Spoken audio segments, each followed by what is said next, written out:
Mick Jagger just wanted to try the guitar in the window.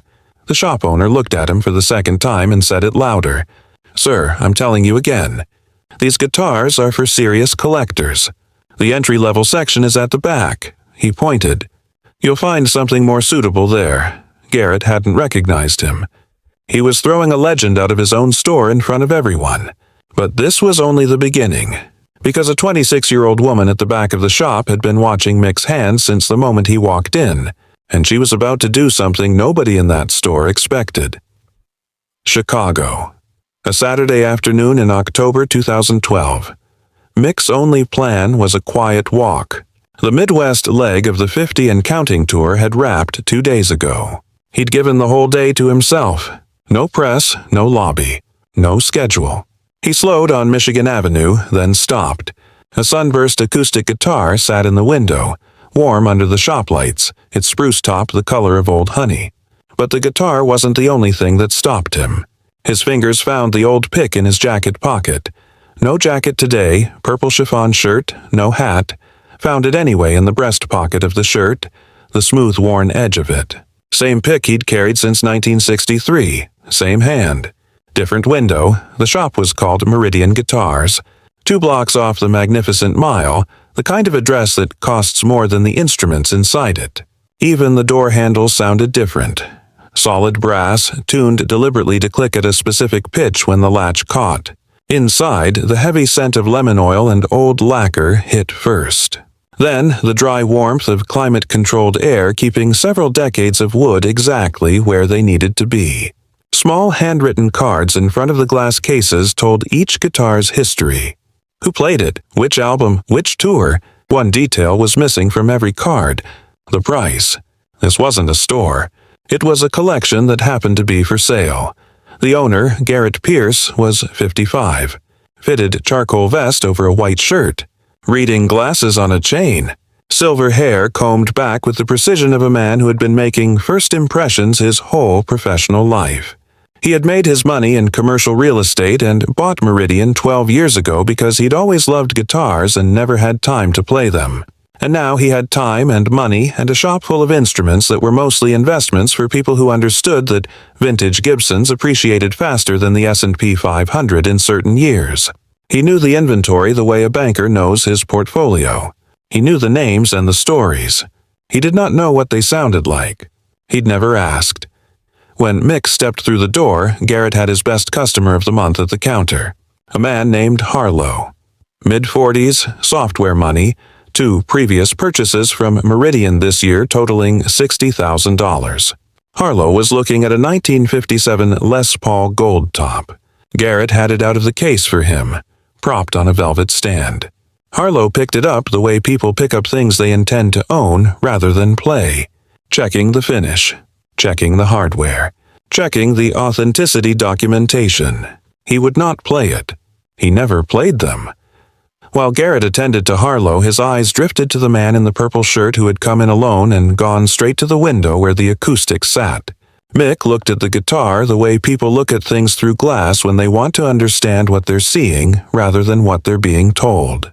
He looked at the spruce top, at the nut, at the join where the neck met the body. He wasn't reading the card. He was reading the instrument. Garrett excused himself from Harlow. "Beautiful guitar," he said, arriving beside Mick with his professional smile already in place. "This section is for our premium inventory. By appointment, mostly." He gestured toward the back of the store with a courteous hand. "If you're looking to get started, we have an excellent selection of beginner and intermediate instruments at the back. Some very good entry-level options." Mick was quiet for a moment. He turned from the window. "Maybe the back is better for me," he said. Pleasant, unhurried. The accent in it.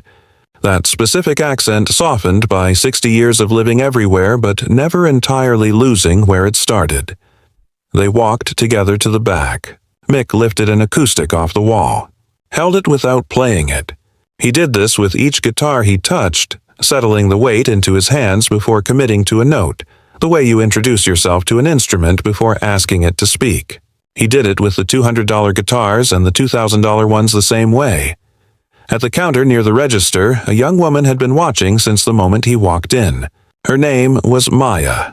26 years old, 18 months at Meridian, a music theory degree from DePaul that she'd packed into a drawer when the performance career hadn't happened.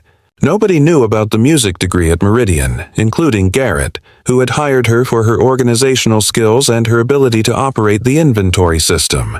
Small calluses on the fingertips of her left hand. 19 months since she'd quit playing, and they still hadn't faded.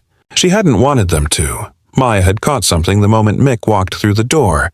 The way he moved in the instrument section. Not the movement of someone shopping, but the movement of someone coming home to a room they know well. The angle of his left hand when he lifted a guitar off the wall. The 2-second pause before touching the strings, as if asking permission. Not beginner movements. Not collector movements. Something older. She hadn't said anything. Garrett's floor, Garrett's decisions. Back at the counter, Garrett had returned to Harlow. He'd placed the Les Paul Gold top back in its case while Harlow considered. He turned to the acoustic wall, pulled the sunburst from the window, walked it to Harlow. "This came in last spring," he said, "from a session musician's estate in Nashville. Pristine condition, all original." He set it on the velvet stand. "The certificate of authenticity is filed. You won't find another example this clean." Harlow picked it up. He tried a chord. His fingers were in the wrong position and one string buzzed audibly. He didn't notice. Garrett didn't mention it. "Extraordinary feel, isn't it?" Garrett said. "You have a natural touch, Mr. Harlow." Mick was at the back of the store with an entry-level acoustic on his lap, sitting on a stool someone had left there. He was running his fingers along the neck without playing, listening to the wood with his hands. Garrett looked over his shoulder, cleared his throat, walked to the back. "Sir," he said, his voice carrying the particular patience that isn't patient at all, "I'm going to have to ask you again. If you're not planning to purchase from this section, I'll need you to return the instrument. These guitars require careful handling." The whole store heard it. Harlow heard it. Maya heard it. A couple browsing near the acoustic wall heard it. Mick looked up at Garrett. 3 seconds of silence. He set the guitar back on its stand carefully and stood up. That's when Harlow did something he hadn't planned to do. He set the gold top down and stepped away from the counter. "Let him try the one in the window," he said. He said it the way people say things when they've been told something flattering and want to balance the account.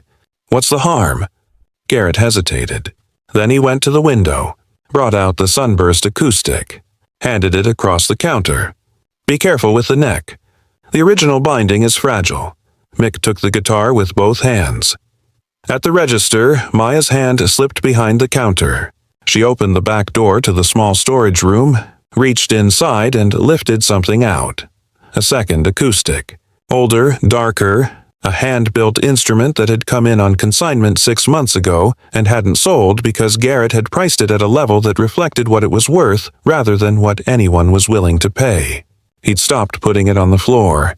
Maya had played it once, alone, after closing, when she'd had the shop to herself. She knew what it sounded like. She carried it to the end of the counter and set it down quietly, within reach, without saying anything. Mick wasn't looking at the guitar yet.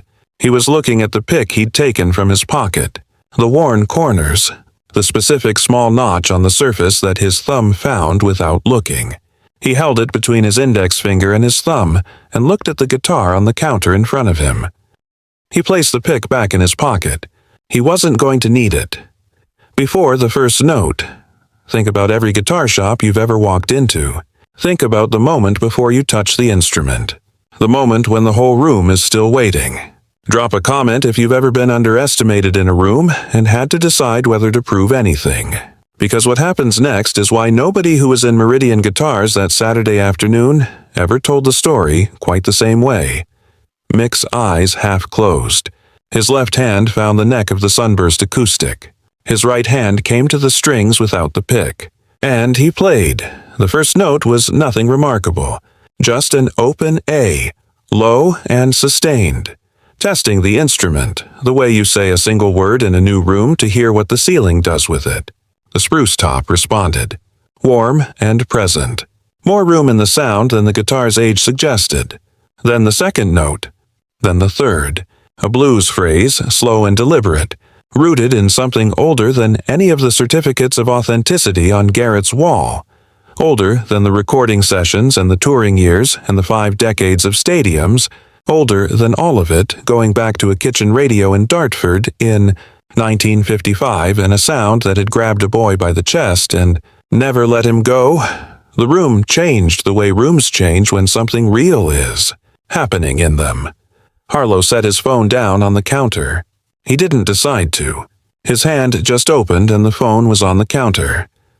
Garrett's professional smile dissolved, not into embarrassment, not yet, into something simpler and more honest. He was listening. For the first time in 12 years of owning a guitar shop, he was standing in his own store listening to a guitar instead of looking at one. Maya reached under the counter and placed the second acoustic beside the register.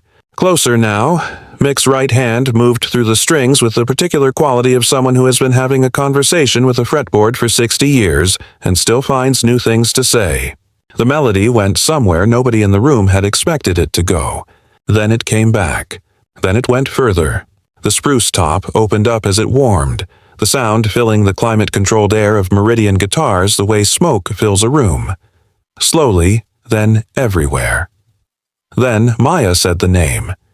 She said it quietly, to nobody in particular. Just said it the way you say something when the last piece of a puzzle has finally landed. Garrett turned to look at her. Then back at the man at his counter.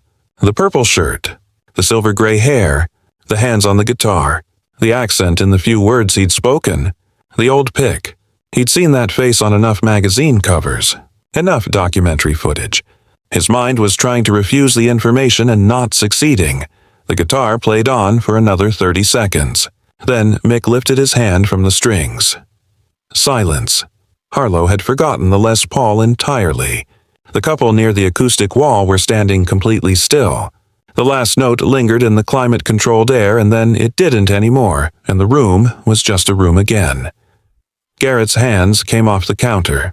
He started to speak. Couldn't start it again. I owe you an apology, he said. His voice had lost its professional calibration entirely. I didn't, he stopped. I should have. Mick looked at him. Not at Harlow. Not at Maya. At Garrett. You were protecting your inventory, he said. Calm. No edge. That's your job. Your only mistake was deciding what someone could afford before watching how they held the guitar. He paused. You can't hear anything about a person until you've heard what they do when they play something. Everything else is just what they're wearing. Garrett looked at the guitar on his counter, at the handwritten card beside it that listed the provenance and the price, but not the sound. He didn't say anything, but he reached out and picked up the guitar himself. He held it for a moment, the way Mick had held it, settling the weight, reading the balance. He didn't play it. He wasn't there yet, but he held it differently than he had an hour ago. Mick looked at Maya.